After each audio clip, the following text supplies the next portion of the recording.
Благодарам, Симуна. Добро утро за гледачите на Македонија наутро. Белодробното здравје, сезонските респираторни инфекции и се почестите случаи на хронично белодробни болести се актуелни теми во текот на целата година, особено во ладните месеци, се разбира за тоа придонесува и загадувањето на воздухот. Како што најави и ти утро во Македонија наутро разговараме со доктор Ангела Депрешлиовска, субспецијалист пулмолог, со која ќе разговараме за превенцијата, симптомите и пристапот кон овие состојби. Докторке, добро утро и добре ни дојдовте во нашата емисија. Добро утро, Мартин, благодарам за поканата. Да ја започнеме темата со она што е најактуелно во зима, тоа е загадениот воздух. Како влијание има врз белодробното здравје, особено кај хронично болните, но и децата? Загадениот воздух е еден од најголемите предизвици во урбаните средини, особено во зимските месеци, кога започнуваат да се користат огревни материјали.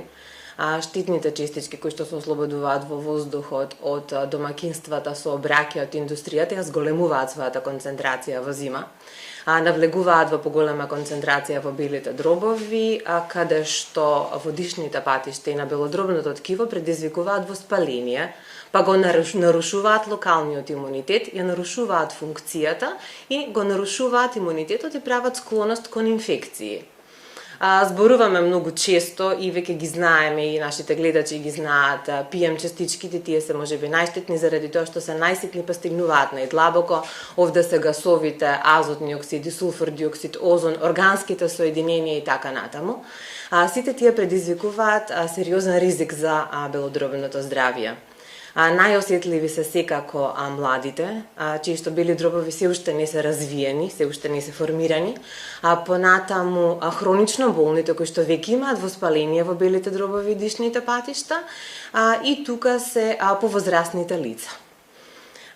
Прашавте како да се заштитиме, значи индивидуално препорачуваме да се следи концентрацијата на овие честички во воздухот во најзагадените месеци, следење на овие real life апликации. Препорачуваме да се намали престојот на отворено во периодите кога е најзагадено, евентуално користење на маски кога мора да се користи надвор. Она што морам да го споменам е загадувањето во затворените простории. Значи тука, органските отпадоци, остатоците од согорување на дрво, јаглен и останата биомаса од готвење, средства за чистење и така натаму, органските остатоци од жителите, пренаселеноста во просториите, исто така се многу значаен ризик за белодробното здравје, така да внатрешните простории треба редовно да се проветруваат во периоди кога загадувањето е помало, може да се користат прочистувачи со HEPA филтри и на тој начин индивидуално да придонесеме кон подобрување на својата животна средина. Но потенцирам уште еднаш дека најважно од се е сите да покренеме еден широк општествен процес, една акција со која што ќе доведеме до глобално намалување на загаденоста на воздухот, да се симнеме од топ листите на најзагадени земји во светот, на тој начин придонесувајќи кон нашето општо белодробно здравје. И Скопје да не биде на врвот на листата. Доктор, ке се повеќе пациенти се обраќаат со симптоми на бронхитис, што го предизвикува и колку раната диагноза е клучна за понатамошниот третман? Бронхитис во своето име значи воспаление на дишните патишта. Тоа се цевките кои што не го пренесуваат воздухот до белите дробови, тие се многу активни органи. Бронхитисот е нивно воспаление и тој најчесто се манифестира со кашлица, која што може да биде придружена со искашлување на некаков секрет. Значајно е многу должината на траење на симптомите. Може да биде краткотраен или ние го нарекуваме акутен, трае до 3 недели и најчесто е предизвикан од вирусни инфекции, поретко може да бидат бактерии, а исто така може да биде предизвикан од иритација, изложување на гасови, пареи, штетни честички. Меѓутоа, поголем проблем за нас е кога станува хроничен, односно трае подолго од 3 месеци, тогаш бара исследување, значи тогаш бара преглед од лекар и пулмолошка диагноза, меѓу другото и поради тоа што хроничниот бронхитис е составен дел на болеста која што ја нарекуваме хронична обструктивна белодробна болест.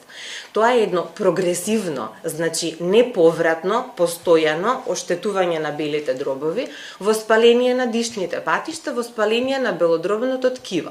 Значи пациентите ја губат белодробната функција, се намалува кислородот и на крај можат да завршат зависни од кислород. Оваа болест најчесто предизвикана од пушење, значи во нашата средина кај повеќе од 50% од пациентите и тука секако го вбројуваме загадениот воздух, професионалната изложеност и така натаму, значи сите штетни честички кои што влегуваат во нашите бели дробови и таму предизвикуваат хронично воспаление. Со доаѓањето на есента доаѓа и сезоните на настинки и грипови. Како граѓаните да ги разликуваат симптомите од обична настинка од грип? Постојат ли ризици и за компликации? И зошто самолекувањето со антибиотици без консултација со лекар е особено опасно при вирусни инфекции? Ова е многу добро прашање, затоа што со започнувањето на сезоната на респираторни инфекции сега почнуваат да се јавуваат првите симптоми. И најчесто тоа се симптоми на настинка. Ако зборуваме општо за како да направат разлика, за настинката можеме да кажеме дека се јавува постепено. Симптомите се поблаги од типот на затнат нос, благо грло, полесно покачена температура, за разлика од грипот, кој што обично почнува нагло, почнува со поинтензивни симптоми, високо покачена температура, општи симптоми како малаксаност, болки во целото тело и кај него се зголемени ризиците од појава на компликации. И овде поризични категории се децата, постарите, хронично болните, бремените жени. Зошто особено внимаваме на грипот? Заради тоа што може да доведе до компликации, како што се пневмонија и сериозни оштетувања на другите органи, а постои начин, односно вакцинација и затоа кај сите овие осетливи групи препорачуваме вакцинација против грип на почетокот на сезоната, за да се заштитат од сериозните компликации на заболување. Во однос на земањето на антибиотици, би сакала да потенцирам уште еднаш дека антибиотиците не се лек против вируси. Значи, најчесто над 80% од симптомите во оваа сезона се предизвикани од вируси.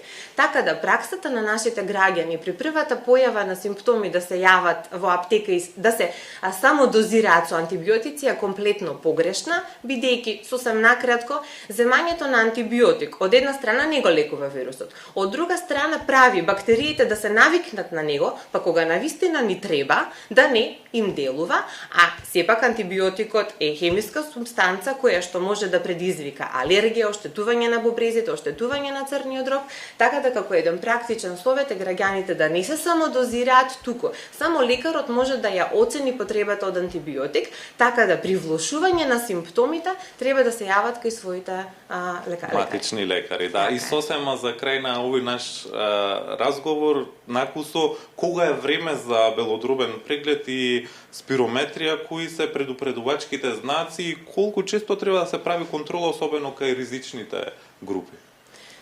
Еве во 3 реченици сосем накратко, значи белите дробови најчесто даваат симптоми кои што ние ги занемаруваме.